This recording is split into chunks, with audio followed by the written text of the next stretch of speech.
I know it's been a few days since I've released a vlog, and you've all DM'd me and said, please, when is my next video coming out? So here it is, guys. Enjoy.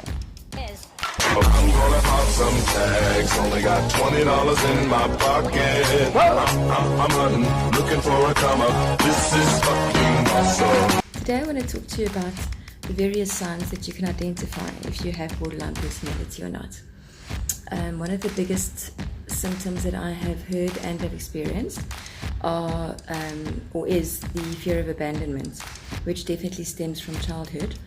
My parents would often forget us at school or at ballet practice, and both my parents were quite emotionally detached from us as children, so that has definitely created something in my life. I'm not quite sure you can relate to it. Please feel free to share in the comments below. Then the second one is unstable relationships. So I can definitely attest to the fact that if you are not on medication to help control your symptoms of borderline, then it is very difficult to have a relationship. The mood swings and the fears and the just everything that comes with borderline is very, very difficult to maintain if you are not on medication and controlling it, or if you are not having some kind of therapy. Excuse me. Then there is the unclear or shifting self-image, which is very, very tricky.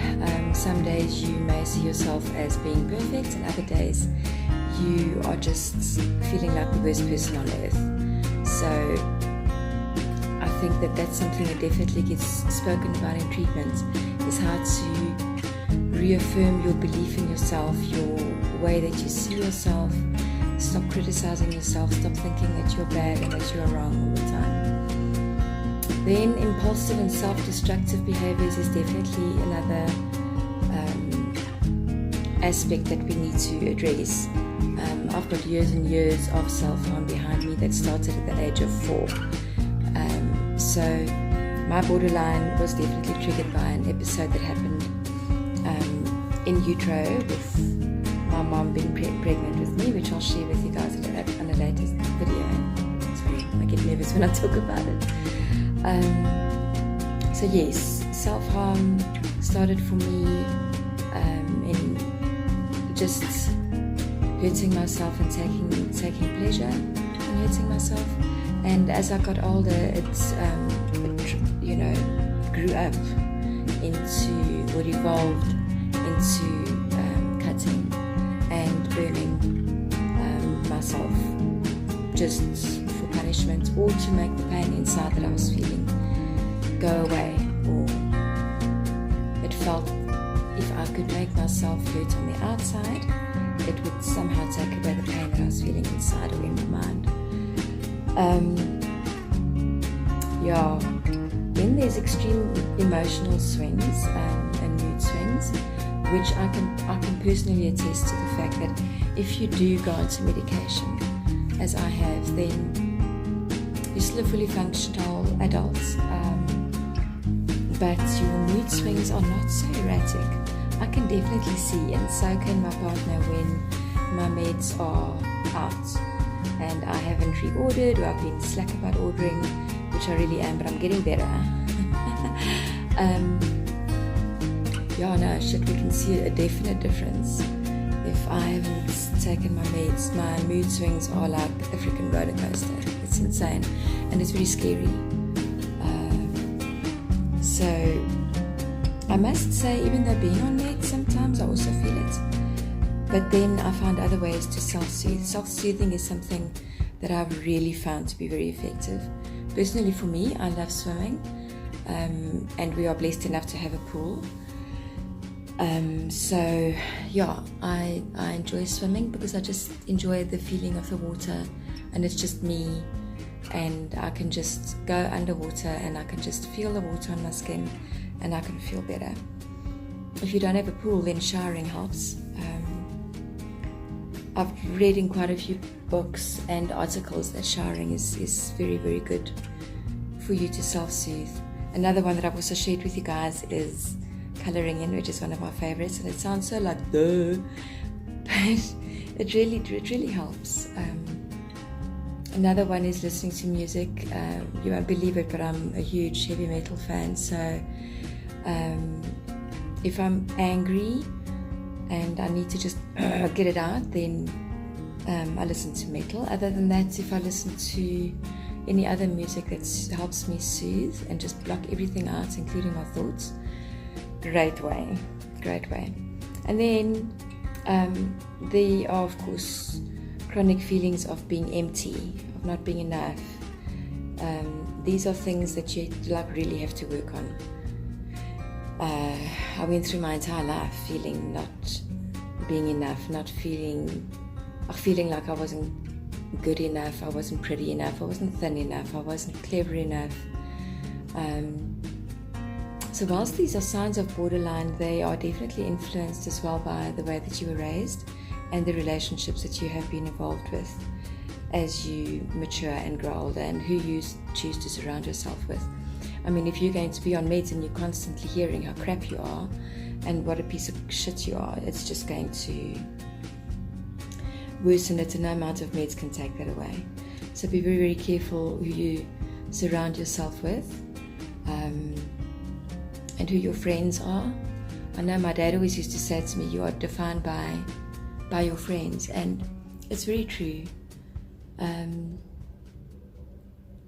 Not that I really care what people think of me. I do care how they influence me, and that is huge.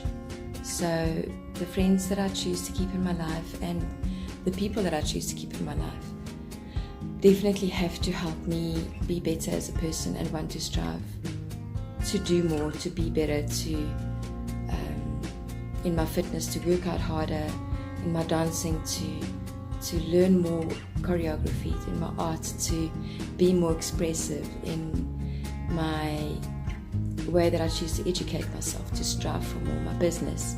So you get the drift on that. And then the last one, which is not the least, is explosive anger. Believe it or not, I have quite a temper. People don't see it often, and they see me as being a very calm, quiet, reserved person who doesn't even swear. They couldn't be further from the truth.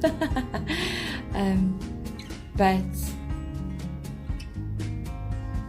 you know, once I started identifying that, or I was diagnosed that I had borderline, I was able to, not that I had like crazy fits of rage, but when I did, they were definitely not something that I was proud of, and mostly in my relationships. And you know, when you come out of that rage, you're so embarrassed, and it became something that I really, really tried to work hard on. And I must say, through the correct support structure and just having people around that actually understand, and you say to them, listen guys, or if I'm getting irritated with somebody, I'll say, listen, I need to take a break, you are annoying me, or I can't deal with you right now, I'm leaving. With my partner, I try and say, I love you, but I can't do this right now, and I need to just walk away from you because I'm going to do something, I'm going to say something, I'm going to lose my shit. So I'd really rather just, and also gardening helps me a lot. So gardening helps me a lot to calm down, going for a run, or if you're feeling really, really crap, just go and lie on your bed, put your earphones in, and just, or go sit in your car, go for a drive. I love going for a drive. I love being in my car. So yeah, these are all little tricks and things that you can find out for yourself, because it's very, I find borderline is very, very personal and unique. There are millions and millions of things that you can do out there to that the professionals say will make you feel better and blah blah blah, but you have to figure it out for yourself. I have, and yeah, it's awesome though, this discovery. You know, I've surrendered to this fact that I have this condition, and that's why I make these videos, to share with you guys the practical ways that I find to help me, because the professionals don't always know, because they don't live with the disease, and it's a big thing to live with it and to manage it on a day-to-day basis. and just learn how to cope with it. So I'll be sharing more tips and tricks with you guys. Stay tuned, and if you like this video, please subscribe and hit the like button. See you soon.